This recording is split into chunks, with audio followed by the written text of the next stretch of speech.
Hey there friends, what's going on? It's Codiak here, back for another Outriders video, and today we are taking on the Drought Palace Challenge Tier 15, a live guide walkthrough for anybody who may be struggling with this one or just wants to watch and learn a bit about how I approach these expeditions. We've already put out our Coliseum video. It's going to be the exact same thing, playing through the Drought Palace at Challenge Tier 15, my live thoughts, my live reactions, unscripted, off the cuff. And as always, guys, if you like this, you know what to do. Leave a like on the video, subscribe to the channel. We've got a lot more of these coming, so if you like it, support us, support the channel, and let's get to it. All right, so Drought Palace is one of those expeditions I actually have a love-hate relationship with. I really enjoy 90% of it. Of course, there's that really tricky spot right before that last room that gets really just dicey, but overall, I really enjoyed this expedition. I didn't like it at the start because, honestly, I just didn't get it. But once I've ran it 30, 40 times, I think that's kind of where I'm at with this one. I really do enjoy it for the most part. So as you can see here, we're starting off by basically just dealing with these guys right in front of us. We hit that explosive pot up at the top there. I always like to do that just to cause some chaos up there, spark some, ticking damage on those guys. I don't know why I do it. I just think it works. And then we're going to move in very quickly. The worst thing that you can do here is get stuck out in the open. You want to constantly be moving towards that upper bridge because that upper bridge has a lot of guys on it, and you basically want to just line them up for some serious kills. Now, for me, as a Technomancer, I'm cutting through things relatively easy. Again, guys, this is all going to be dependent on your build, the playstyle that you go for, but for me, I'm cutting through these packs pretty easily, keeping my eyes and ears and head just on a swivel as I'm bouncing back and forth, because a lot of those berserkers are going to rush you out of nowhere. Now, as you can see, I just got caught in that javelin strike. That always sucks, but honestly, that's the reason why I'm moving so fast towards the bridge, because I want to take care of all of these packs that are going to basically chunk me down with their long-range attacks by getting up to that bridge. That's why I'm trying to get there so fast. So those hunters obviously have javelin strike. I don't want those hitting me. And at this point, honestly, it's pretty much like shooting fish in a barrel. They're in a straight line. We're using our blighted rounds to just chunk them down. Even the elites up here go down very, very quickly. It's really about grace under fire in this entire first section, making sure that you're not being overwhelmed by just the sheer number of enemies in this area as they rush you, as they throw a lot of bullets at you. If you stay calm, you'll be okay. All right, so moving into the second area here, this one I find to be really easy. I don't know, maybe it's just me, but the way that they kind of split up this room just works. It doesn't really impact the player too much. I don't know a lot of people that struggle with this room. A couple guys up front here. The thing you have to really be careful about are those hunters or snipers in the backfield. They are going to pick you apart if you stay out in the open too long. So I'm moving very quickly. As soon as I get up here to the stairs, I'm going to drop my cold snap because that's really what I want to do to lock down anything that's up here in this kind of like open air section. I don't know what you would call it, this little plaza area, because I want to make sure everything in this area is cleared out so I can focus on the other side of the next bridge, because that's where there is a lot of mobs waiting for me. As you can see, I'm already getting peppered by the warriors here. We have an elite that's going to spawn. I want to take care of that hunter real quick. And there's the elite. That's what I'm going to focus all of my energy on. Just trying to get this elite down. Making sure that I'm not losing blighted rounds. I'm getting close to losing it, but we managed to kill it, which is perfect. So now we've got a lot of frozen enemies over here. We're going to clean them up.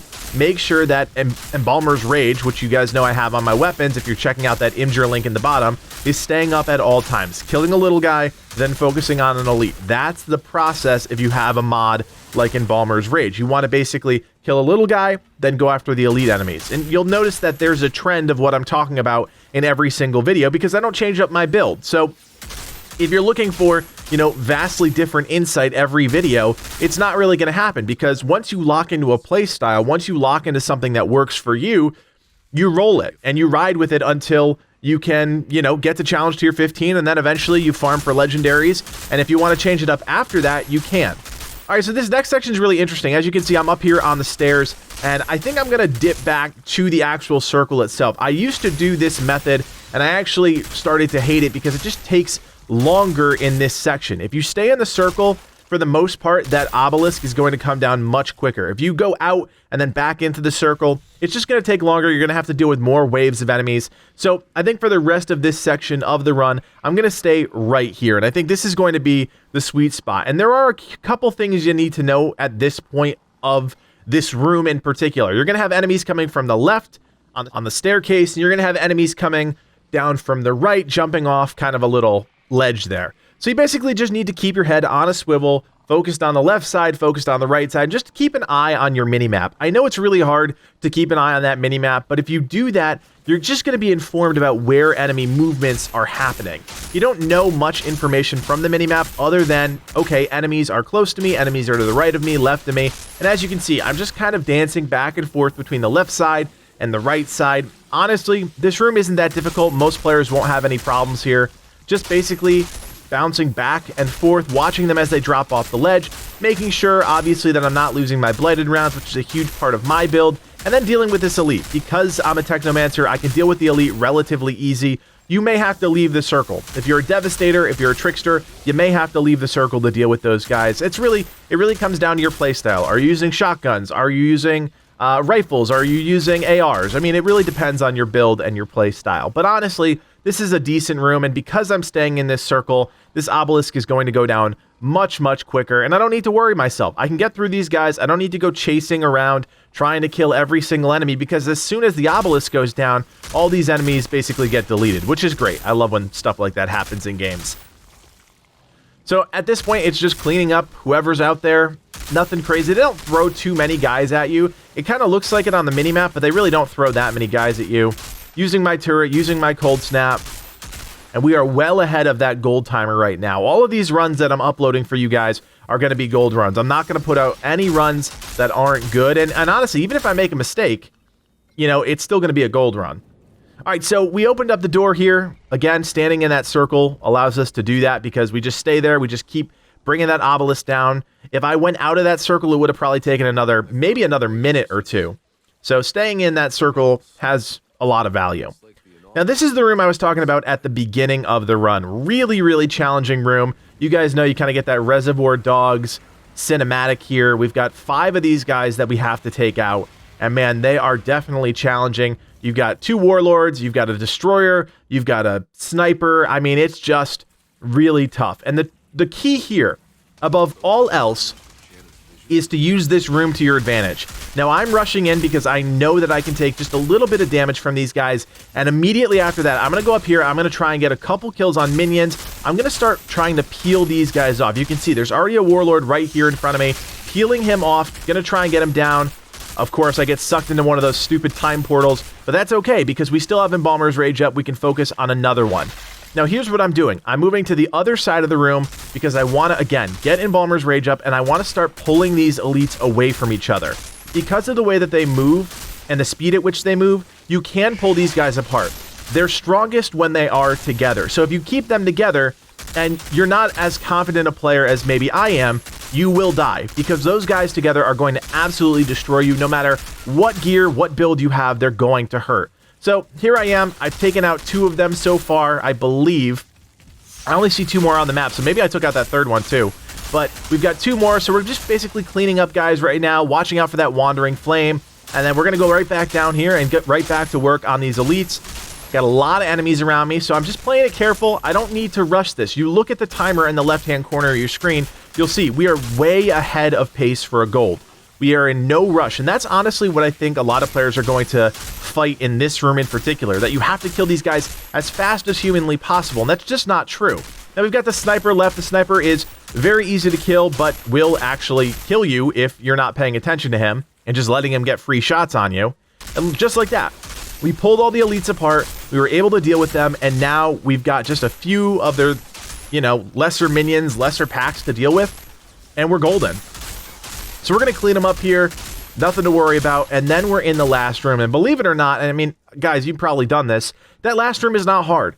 Last room, you've got 2 elites you have to worry about. They come out at different times. So at this point, we are well ahead of gold pace, not even worried about it. But we can still talk about some tricks in this last room here.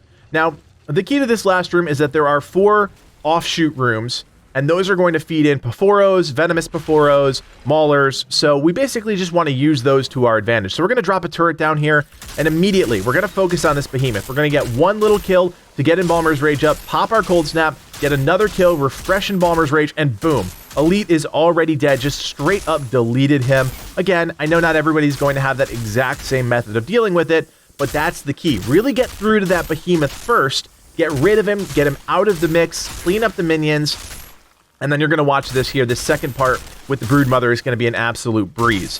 Clean up the rest of the minions. Broodmother's going to drop down right here, so we're going to drop a turret, hit a Porphoro, get our Embalmer's Rage. We're going to just start chipping away at this Broodmother. Not dying as quickly as I'd like. Hit another Porphoro, get Embalmer's Rage, switch back to the Broodmother, and she's going to smack me a little bit here. That's okay. Just going to switch, get Embalmer's Rage up, and boom, she's dead.